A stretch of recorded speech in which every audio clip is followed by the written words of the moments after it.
É tudo uma questão de você sair da zona de conforto mesmo, né? Você sabe que quando você muda a sua atitude, você começa a mexer com toda uma estrutura, principalmente com as pessoas que estão à sua volta.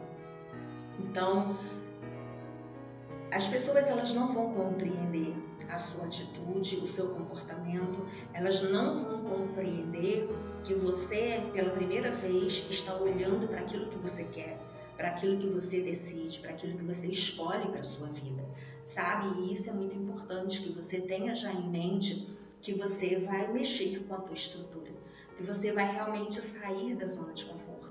E você precisa se preparar para isso. Se preparar para que as pessoas não te apoiem, para que as pessoas não te deem a mão, para que as pessoas não caminhem contigo. Então, se você já está vivendo esse momento de desamparo, de solidão, é claro que existem duas coisas que vão acontecer. Ou você vai sentir mais, ou isso vai ser totalmente indiferente a você, né? Só que você precisa colocar na sua mente o seguinte: as pessoas, elas são capazes de qualquer coisa para te paralisar. As pessoas, elas são capazes de tentar destruir a sua vida para que você não prossiga. Então eu costumo dizer que você não pode subestimar a capacidade de a outra pessoa em tentar te fazer o mal, independente de quem seja, independente de quem esteja ao teu lado, sabe? É como se existisse uma autodefesa nessas pessoas tão grande, no sentido de não ver você se expandir, que elas fazem de uma forma tão automática que não pensam nas consequências desse comportamento que elas estão tendo naquele momento. Então é muito importante que você tenha esse tipo de respaldo, é muito importante que você tenha essa convicção, você não haja de uma forma alienada, despreparada. E é até interessante quando você me pergunta acerca da alienação, né? Porque, na verdade, o que é estar alienado? Estar alienado é aquela pessoa que não está desperto, é aquela pessoa que está totalmente vivendo a parte, né? Essa pessoa ela não faz parte do próprio vínculo, né? Não vínculo familiar, mas o vínculo pessoal dela mesma, né? É como se ela não se interiorizasse, é como se ela não olhasse para dentro dela, é como se ela vivesse sempre em fuga, sempre tentando se escapar dela mesma, né? É como se ela tivesse focada em alguma coisa que tirasse ela do próprio foco de si mesma. Então, quando você está alienado, exatamente você está à parte, você não está intrínseco, né? Você não está incluso, você não está dentro do processo, você não está buscando em você mesmo esse crescimento, esse aprimoramento. Eu costumo dizer que quando nós passamos pelo processo de sair da zona de conforto, né? Não porque nós criamos, mas porque foi criado por alguém e nós somos levados a essa situação, é porque você já teve tantas oportunidades para sair dessa zona de conforto e você não fez. Então, existem estratégias de Deus para isso, né? Aí é que entra o próprio Deus, porque a vontade dele precisa ser prevalecida, né? Então, quando a vontade dele precisa ser prevalecida, alguma coisa precisa acontecer. Mas qual seria essa vontade de Deus? O propósito que ele tem na tua vida, sabe? Porque Deus, como nosso Pai, o prazer dele é nos abençoar. E existe um propósito para cada um de nós. Nós não fomos colocados nesse mundo a Deus dará sem que houvesse um propósito. Existe um propósito na minha e na tua vida.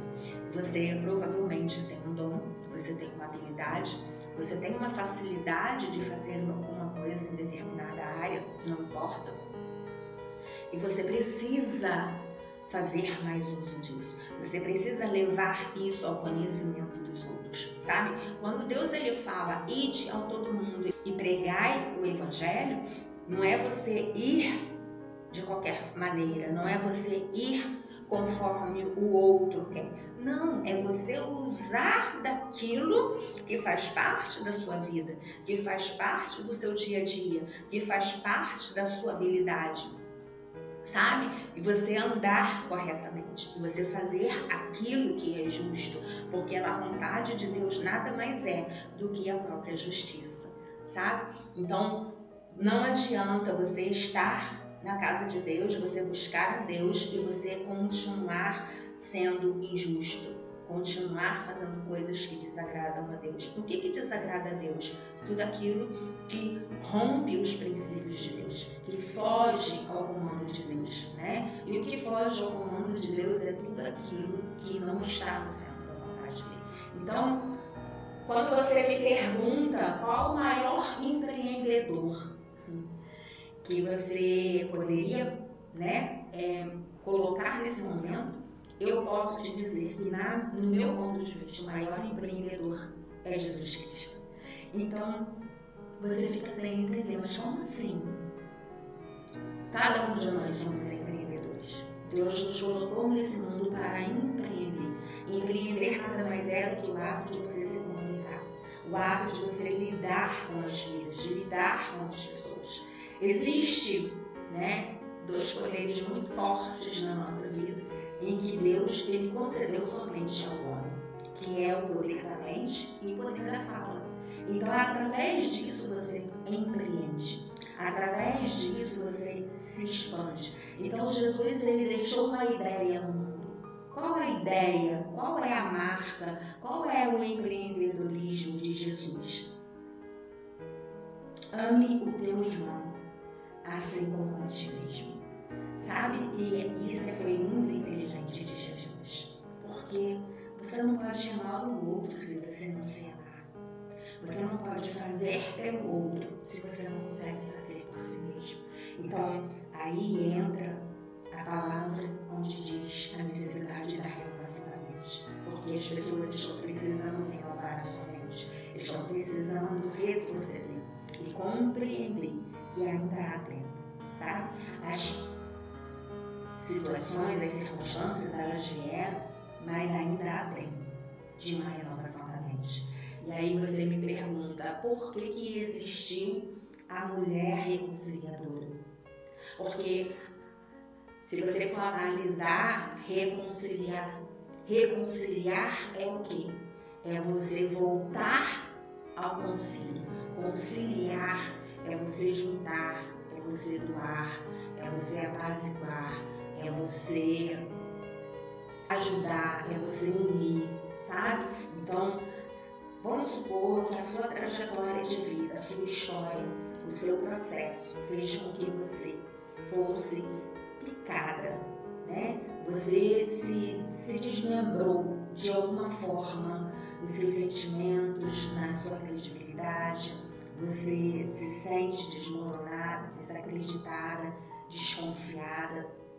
Então, todos esses processos fizeram com que você se afastasse cada vez mais de você, né? Então, quando você trata a reconciliação, quando eu falo de reconciliadora, eu estou tentando fazer com que você se reconcilie com a sua dor, né? Porque todos os traumas, as traições, as rejeições, todas as feridas que foram trazidas até você e que provavelmente não foram cicatrizadas, elas estão dentro de você. Então existem dores que precisam ser sanadas, né? E não tem como você fazer isso se você não abraçar.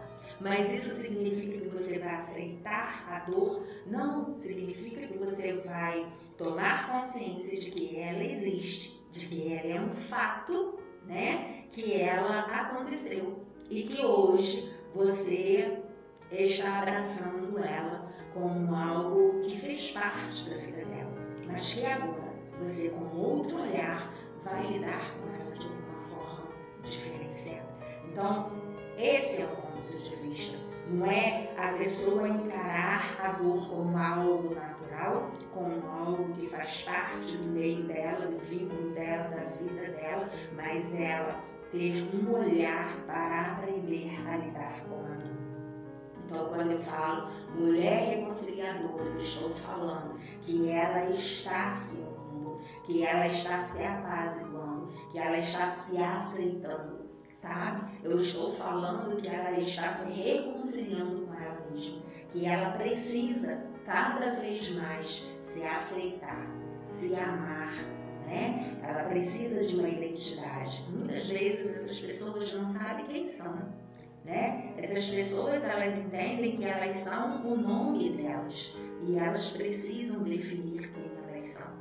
Elas precisam compreender o que ela se tornou, né? E aí ela fazer toda essa estrutura se tornar mais forte, né? Porque provavelmente vai precisar haver uma adequação, né, nesse ponto de vista. Então é muito importante que essa mulher ela comece pelo seu próprio interior, ela comece por aquilo que mais fez ela se sentir ferida, atacada, né? Estar na defensiva, estar sempre tentando fugir de si mesma.